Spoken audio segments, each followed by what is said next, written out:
Hey everybody, how's it going? It's Bob again. Today I'm going to be talking about Superman number 404. This issue seemed weird to me. I just bought this, I think, in a dollar comic shop. Um, I bought it for a dollar in the comic shop, whatever.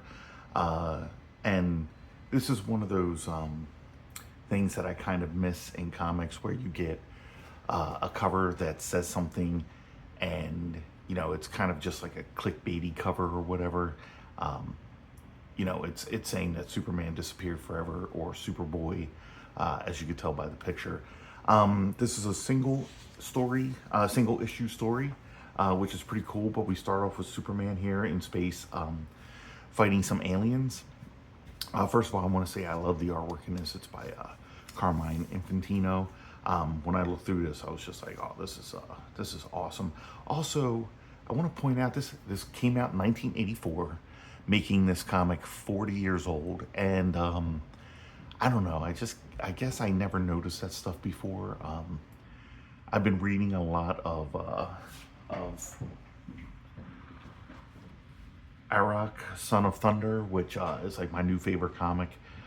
It was like DC's answer to Conan, the Barbarian, written by Roy Thomas. And these came out in like 1982. And I don't know, I'm a little blown away by how old these were, how they stand up to, the test of time, things like that. I don't know. But like even doing the Image comics, they're like 30 years old, which is insane because I don't think I ever really realized that before.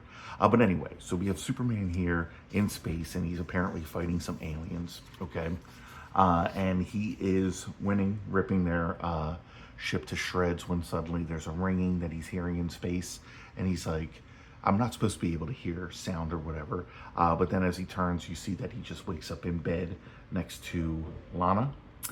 They are apparently married now. And she noticed that he was having some kind of dream. And he says, yeah, well, I was having a dream that, I was Superman again.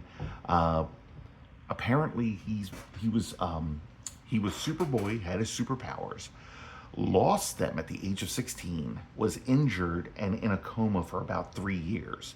So that's the story that we're getting here, the exposition or whatever.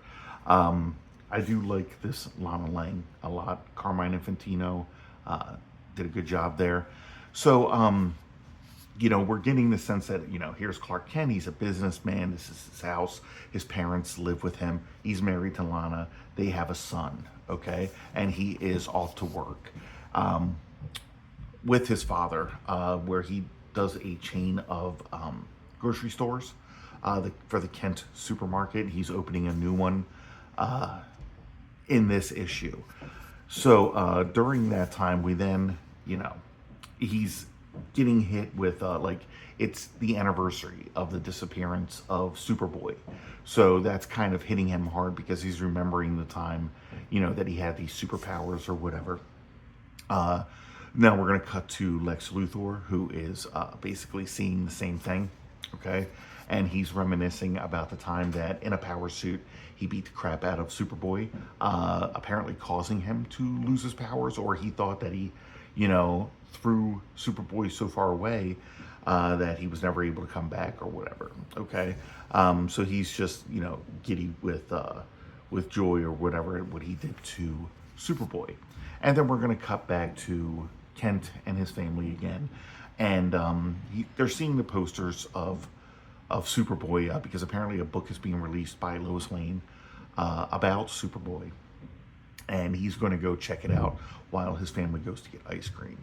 Of course, Lana then flashes back to when she saw what was going on during that fight, where she saw Superboy land in this football field unconscious. And then we had oh man, I'm trying to remember his name. Sorry guys, I knew my dog would be yelling while I'm doing this. Okay, well, can't remember his name at the moment, even though I know it's on this page. But anyway, his friend comes, and he knows that he's Superboy, even though Clark didn't know that he knew.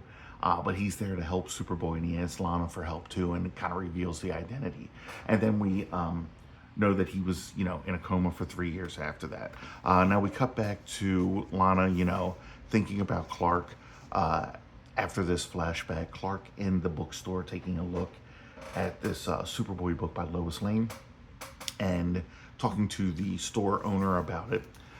When Lex Luthor comes back in the weirdest suit of all time. He thought that I just want to make a stomping machine. I don't need arms or anything. I just need legs that will just crush everything beneath my feet. I find it hilarious, especially for a genius of this caliber to create a machine like this. But I guess without Superboy, he doesn't need for, this stuff to be, he doesn't need for any of this stuff to make sense. Okay, so here he is going towards the Metropolis Bank. The police are firing at him. Of course, that's not going to work. And then we have Superman show up, okay? And he's like, this is insane. This is impossible. Superboy was gone. Before I continue on with this, I noticed this when I was reading the book. I had no idea that they had toys of these characters. And I am going to be looking online because, again, I just told you guys that Arak is my new favorite comic here, and I want to see if I can get the action figure of that character. If anybody happens to watch this video and sees this, leave a comment if you know anything about it as to where I can find one. But anyway, we have Superboy or Superman that arrives, and Lex Luthor here is like, this is impossible. You've been gone for so many years. Why are you back now? Blah, blah, blah. Now, the thing is, he introduces himself as Superman now, of course, because it's been so many years. But he apparently kicks over this machine after catching the foot, even though he does not have superpowers, according to what he's saying. He's stating that he's going to be slightly invulnerable because of the Superman suit. The suit itself grants some kind of invulnerability, which, you've read Superman comics forever, and you kind of know that they make the powers up as they go. I get that his suit being close to his skin, according to John Byrne or whatever, prevents, the suit from being torn or whatever. But, whether or not, that suit could be torn, I don't believe would stop a foot of this magnitude from just turning him into liquid inside of it. But, it's a Superman comic here. So Lex Luthor's like, okay, well, fuck this. I don't need this suit since you kicked it over. I'm going to fly away. And Superman's like, no, you're not. And he leaps after him. But Luthor is able to just punch him and knock him down to the ground. So Luthor's like, okay, apparently, you're not so super right now. But Superman is leaping after him and pushing him through these things. And he ends up defeating him, okay? So yeah, it's weird because during the fight, it's like Superman starts to get his powers back, but then we also find out that Superman actually took some of these different color kryptonite and created a belt that would kind of irradiate him to give him the powers that he had before, but on a smaller scale. So he actually does have some super strength, doesn't have the X-ray vision or heat vision, has slight invulnerability. So he defeats Lex Luthor, but Lex Luthor's like, not this time, Superman. It flies away again, as usual. And then Superman is just like, Lex Luthor sent some heat seekers after him. And Superman's like, well, I can't use my X-ray vision or anything to prevent these missiles from hitting me. So he ends up actually flying, which is wild because he knows that he's now getting his powers back, and it just ends with Clark Kent saying that he defeated Lex Luthor without superpowers, which is weird because, so apparently the belt was ripped off. I'm sorry, guys, that's what I forgot. At some point, that belt was ripped off, as we can see here.